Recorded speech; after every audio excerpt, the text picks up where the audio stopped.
নেত্রকোনার দুর্গাপুরের মনোরম সৌন্দর্যের আরেক নাম সোমেশ্বর নদী। দিগন্তে পাহাড়ের হাতছানি আর স্বচ্ছ জলের মিতালি প্রকৃতি প্রেমিকদের অনায়াসেই টেনে নিত নদীর সৌন্দর্য উপভোগ করতে। নদীটি একসময় ছিল এই অঞ্চলের প্রাণ ও প্রকৃতির আধার। তবে দখল, দূষণ আর অপরিকল্পিত বালু উত্তোলনের ফলে হারিয়ে যাচ্ছে নদীর স্বাভাবিক প্রবাহ ও সৌন্দর্য। আলাউদ্দিন মজুমদারের প্রতিবেদন, ক্যামেরায় ছিলেন বুলবুল আহমেদ। ভারতের পাহাড়ি অঞ্চল থেকে উৎপত্তি লাভ করা সোমেশ্বরী নদী নেত্রকোনার দুর্গাপুর উপজেলার উপর দিয়ে প্রবাহিত হয়ে একসময় এই অঞ্চলের মানুষের জীবন ও জীবিকার সঙ্গে নিবিড়ভাবে জড়িত ছিল। তার স্বচ্ছ জলরাশির মিঠা পানির মাছ যেমন এই অঞ্চলের মানুষের আমিষের চাহিদার যোগান দিত, তেমনিভাবে উর্বর পলি বয়ে আনা মাটি ও জলে উৎপাদিত হতো উৎকৃষ্ট মানের ফলফলাদি। তবে এখন সেই সোমেশ্বরী আজ যেন বড্ড ক্লান্ত, তার বুক ভরা কেবলই ক্ষতচিহ্ন। সময়ের সাথে সাথে মানুষের অপরিকল্পিত কর্মকাণ্ডের নদীটি হারাচ্ছে তার অস্তিত্বের চিহ্ন। বিগত সরকারের আমলে অনেক বালু এই নদী থেকে নেওয়া হয়েছে, নিয়ে নদী ধ্বংস করা হয়েছে। বহুত প্রতিবাদ করছি, কোনো কাজে আসে নাই, কারণ আমরা গ্রামের মানুষ তো, আমাদের কথার কোনো মূল্যায়নই দেয়নি।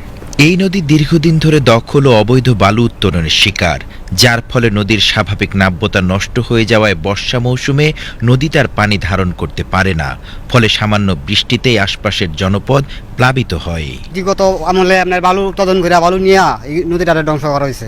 বালু নিয়ে এমন অবস্থা করছে এই যে এই এলাকার মানুষের দুর্ভোগ, এমন দুর্ভোগ, কখন মানুষের চলাফেরা খুব সমস্যা।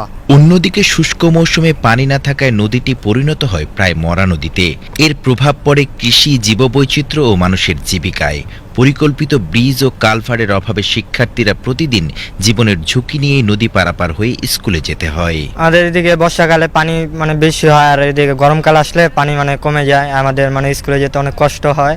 একটা ব্রিজ হলে ভালো হতো। পাশে পার্শ্ববর্তী দেশ ভারতের বর্ডার, আর এই সোমেশ্বরী নদী বয়ে গেছে বাংলাদেশের বুক চিরে। তবে এই নদীটি স্বাধীনতার পর থেকে অবহেলায় জর্জরিত, যেখানে অপরিকল্পিতভাবে বালি উত্তোলন করা হয়েছে, যেখানে সেখানে খনন করা হয়েছে এবং তার বুক চিরে নানান স্থাপনা গড়ে তুলে তাকে ধ্বংস করা হয়েছে। নদীর কোল ঘেঁষে দাঁড়িয়ে থাকা ভারতের দৃষ্টিনন্দন পাহাড়, সাথে স্বচ্ছ পানির সঙ্গে প্রকৃতির মিতালি।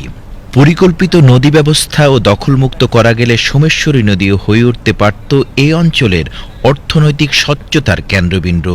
এই এলাকার মানুষকে বাঁচানোর জন্য, এই এলাকার মানুষের উন্নয়নের জন্য, এই এলাকার মানুষ যাতে চারটা ডাল ভাত নিবিড়ে খাইতে পারে, সেই ব্যবস্থা যাতে সরকার মহোদয় করেন এবং তাদের এই দৃষ্টি যাতে এইদিকে থাকে, এইটাই আমাদের এই এলাকার প্রাণের দাবি। পরিকল্পিত নদী ব্যবস্থা ও দখলমুক্ত করা গেলে সোমেশ্বরী নদীও হয়ে উঠতে পারত এই অঞ্চলের অর্থনৈতিক সম্ভাবনার কেন্দ্রবিন্দু। তবে একটি পরিকল্পিত বাঁধের দাবি সকল সম্ভাবনাকেই ফিকে করে তোলে। দুর্গাপুর যখন বর্ষা মৌসুম আসে, নদী পারাপারের জন্য অনেক সময় আমাদের ফেলিওর, এই জন্য অকারেন্সগুলো অনেক সময় হয়। এদিকে একটা দাবি আমাদের, এই ব্রিজটা, সোমেশ্বরী ব্রিজটা যদি হয়, হয়তো একটা ক্যাম্প যদি এদিকে হয়তো আমরা নিরাপত্তা বোধ করতাম। যে এই বিষয়টা অন্ততপক্ষে যাতে একটি ভালো স্বাস্থ্যসেবা অথবা ক্লিনিক অথবা একটি হসপিটাল আমাদের এই নদীর এই পারে, ঠিক আছে, উনি ব্যবস্থা করে দিবেন। পাশাপাশি মিঠা পানির মাছের প্রাচুর্য ফিরিয়ে এনে নদীটি হতে পারত স্থানীয় মানুষের জীবিকার বড় উৎস। কিন্তু বাস্তবতা হচ্ছে সেই সম্ভাবনার গল্প আজ কেবলই অতীত আলাপনের অংশ। উদ্যোগ আর পরিকল্পনার অভাবে সোমেশ্বরী নদী এখন দীর্ঘশ্বাসের প্রতীক। আমরা আর কি এখন এটা সবকিছু আর ভালো মন্দ চাই, আমরা যে উন্নত হোক। আমাদের বাচ্চারা স্কুলে যেতে পারে না, বর্ষা এলে ব্রিজ, নদীতে নৌকা দিয়ে চলাচল করে, অনেক সময় বাচ্চারা পইরাও যায়, অনেক মানুষ মারাও যায় এদিকে বন্যার সময়।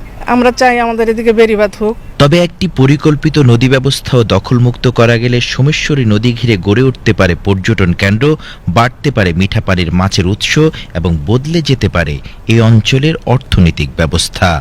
এমন মনোমুগ্ধকর প্রকৃতি দেখলেই বোঝা যায় প্রকৃতি থেকে আমরা কতটা উন্নয়ন সাধিত করতে পারতাম এই প্রকৃতিকে ভালোবেসে। তবে এই অবহেলা বলে দেয় আমরা এই প্রকৃতিকে আসলে পরিপূর্ণভাবে ব্যবহার করতে পারিনি, আমরা কেবলমাত্র নিজেদের স্বার্থগুলোই দেখেছি। তাই আগামী নির্বাচনকে ঘিরে সারা দেশের মতো এই নেত্রকোনাবাসীরও প্রত্যাশা জেগেছে এই প্রকৃতিকে সাথে নিয়ে, প্রকৃতিকে ভালোবেসে প্রকৃতির মধ্য থেকে উন্নয়ন করবে এবং প্রকৃতি তার জায়গায় থাকবে। নেত্রকোনা থেকে আলাউদ্দিন মজুমদার, ভিটিভি নিউজ।